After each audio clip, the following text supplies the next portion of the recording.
Usually when you have a gem of a game, it only makes sense for there to be a sequel. About 6 to 7 months ago, I reviewed Disney's Epic Mickey on the Nintendo Wii, and at the end of that video, I said I would review the sequel. Little did I know that this video would reach over 1,000 views! So I feel obligated to be a sellout and talk about the second game. Epic Mickey 2 was released in 2012 as the sequel to, well, obviously, Epic Mickey. The first game is an underrated classic in my eyes, but does the second game hold up as well?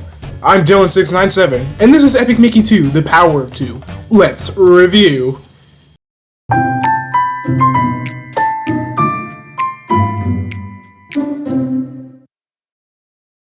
Epic Mickey 2 does a lot of things right and wrong. The things it does right are introducing multiplayer into the mix, featuring Oswald the Lucky Rabbit as the second playable character, and Mickey's partner throughout the game.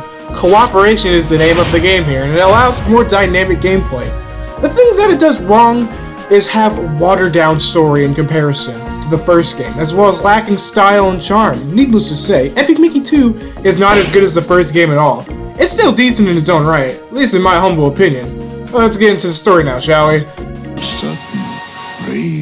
What the fuck was that? The story. The story in this game pales in comparison to the original game. While this does properly follow up with Wasteland recovering from the damage Mickey did prior, the problem this time around is way less interesting. We have triggered earthquakes caused by the remaining Thinners still within Wasteland. These quakes completely destroy everything, even splitting Mean Street into two, as well as damaging the projectors. So the people of Wasteland, and by people I mean Gus and Hortensia, successfully contact Mickey to get the magic paintbrush and help them in their time of need. That's basically what the plot starts off with. Very simple and boring compared to the first game. So Mickey gets the magic paintbrush from the sorcerer's workshop and heads back to the land of forgotten tunes once again. Greeted by his pal Gus, and Hortensia is here in flesh and blood, unlike the first game. Also, our boy Oswald shows up. This is when the game truly begins. Getting the brush is Mickey's tutorial segment, while navigating through Dark Beauty's castle is Oswald's tutorial segment, as well as playing as a team, because say it with me now, cooperation is the name of the game. I like Mickey and Oswald working together though. They make a pretty good team. And it was nice to see their relationship build up to this prior with the previous game. So after navigating through the tutorial segments, the game starts at the bottom half of Mean Street, the hub world, and the gateway to all the other areas of Wasteland, just like before. And since the Thinner Quakes put the projectors out, the duo's first task is to get them back up and running. Honestly, the plot of this game is straight ass, folks. I'm gonna say it right now. How do you go from the first game's plot to basic bitch shit like this? To give the little rundown on the first game, if you haven't checked out my Epic Mickey review, Mickey accidentally creates a monster known as the Blot, and the Blot wreaks havoc in Wasteland, the world of forgotten tunes. Mickey was dragged into Wasteland by the Blot itself, and he was basically forced to clean up his own mess while dealing with the guilt of the damage. Compare that to the second game's plot, and we probably have one of the worst sequel stories ever. Thinner's Quakes? Is that really the best the writers could muster? The plot does thicken, yes, but we'll go over that later. What we have to work with now is it's so basic. The doctor thinks you're basic. The most interesting thing we learn is that the Mad Doctor is being back, and he wants to prove to everyone that he's been reformed. He even sings all the time and works actively to help rebuild Wasteland, which is a nice change of pace, I suppose. The weapons! The earthquakes! It's not a happy day! Wasteland is in danger, I would say! Hey Doc, you okay? I'm calm! I'm fucking calm, David! I can say luckily that the gameplay is basically an all-around improvement, so before I get more disappointed, let's talk about the gameplay. The gameplay here is exactly the same as the first game, except it adds new co-op elements due to Oswald being the second player. This game was obviously intended for multiplayer instead of single player because Oswald's AI in single player is kind of a dumbass most of the time. You can call him by holding the minus button, but that doesn't happen half the time. He just refuses to come to you, and it pisses me off. But let's not dwell on that, however. Come on now. Oswald. Fuck you, kid. Oswald himself comes with a lot of his own abilities. Sadly, the first player is forced to be Mickey at all times, so you can't actually play as Oswald. But his abilities consist of a remote, capable of emitting electricity used to power up devices, or delivering an electrifying taste of pain to your enemies. Oswald can spin by shaking the Wii remote just like Mickey. He can also, however, throw his arm like a boomerang, because why the hell not, am I right? His rap is just full of surprises. He can also hover for a little while after jumping, which just makes platforming a joke, considering he can already jump way higher than Mickey. Mickey controls just like he did in the first game, but I'm going to reiterate what I said previously in my review of the last game anyway. Mickey wields the magic paintbrush, capable of producing paint and thinner. Paint can restore thinned out objects and befriend blotlings, while thinner can dissolve paint and defeat blotlings. You can also shoot a burst of paint and thinner respectively. Mickey is capable of doing more in general, so that's why you're forced to beat him as player 1. He can spin, duh, because how else are you going to whack the shit out of things, am I right? And now for the Guardians, oh boy. You shake the goddamn nunchuck to send them to enemies, yes, I know, it's extremely dreadful. Paint Guardians instantly befriend enemies, and Thinner Guardians instantly defeat enemies. And you heard that right, blotlings. Pieces of the blot still roam around Wasteland after the monster's defeat in the first game. So of course it's still trash to clean up. This time around, however, there are blotworks, which are pieces of the blot piloting beetleworks. These guys could be befriended as well once you expose them and shoot them with a little bit of paint in their way. Beetleworks, also known as animatronics, are back as enemies, even though the Mad Doctor is supposedly a changed man. You can just destroy them or reprogram the replicators with Oswald's remote. But that's enough about combat. Who cares, right? This game plays exactly like the first one, okay? It's a 3D platformer that requires pointing at the sensor bar to aim your paint, thinner, and electricity to progress through the game and interact with set pieces. There you go. But wait! There's one more thing that needs to be talked about. This game has the power of 2 in the title, so obviously, the selling point is all the shit you can do as a dynamic duo. Mickey can grab onto Oswald's feet and they can glide across gaps together. Oswald can also chuck Mickey into the air and vice versa, as well, that's basically it. It's very boring. Sometimes they have to spin gears simultaneously, or pull levers at the same time.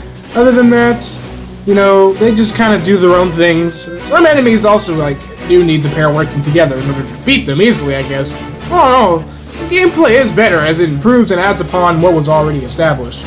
This game has a moral system just like the first game, where you can choose to do things the bad way, such as getting problems done with thinner and such, or doing things the noble way, getting tasks done with paint. This game is severely lacking when it comes to the bosses, sadly. There are only 3 bosses in the game. It's absolutely fucking disgusting. You can only choose to defeat or redeem one of them too, and it's the dragon.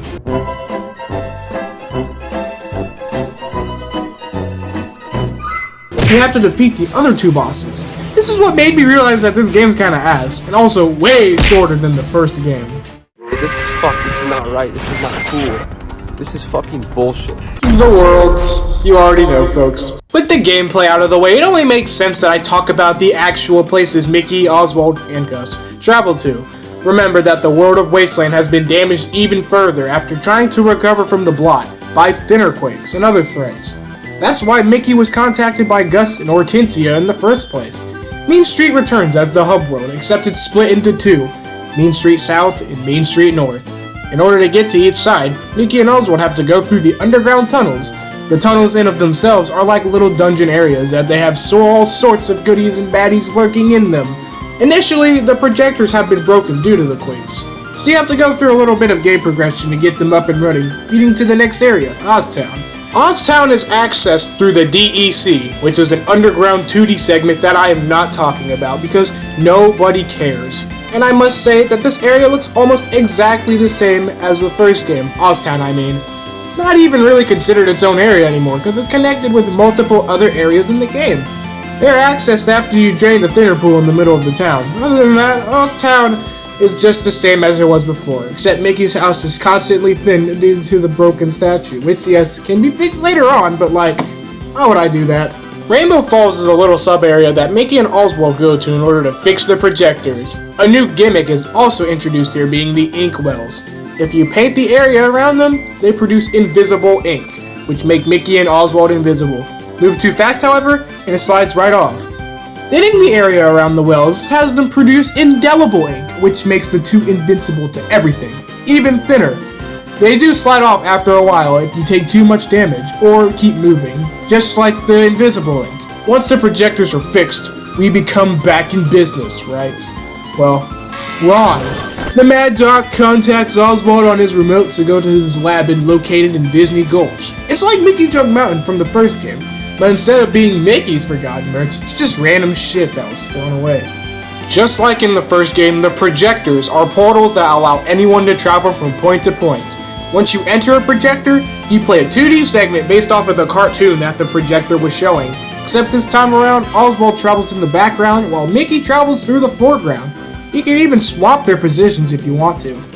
Moving along, the Mad Doctor's lab introduces the first boss being a dragon blotworks. You can just thin it out or paint its armor, exposing the little blotling, then you can choose to befriend or defeat it. As I stated before, this is the only boss where you have that moral choice, which pisses me off because I loved that about the first game. Bog Easy returns as the next area in the game. The spooky zone is back, and honestly, it's more fun to go through here. It has a nearly completely different world layout too, because the projectors are back, and you can travel to the main worlds through them, except Tomorrow City, which just doesn't exist in this game for some reason. Anyway, Bog Easy has an area called Blot Alley in it, a place where the remaining pieces of the Blot live. They are monitored by Ghost Ian, who wants us to basically not bother the Blotlings here. Easy, right? The ones here are docile now anyways, to everybody but Mickey. They are still pissed off at him for the events of the first game. So getting through this area is a stealth mission, using invisible ink to sneak on by. Easy peasy. My favorite part of the game, to be honest with you. Why are Mickey and Oswald even here in the first place, you definitely aren't asking? Because, you dummies! They gotta figure out which motherfucker sabotaged the projectors.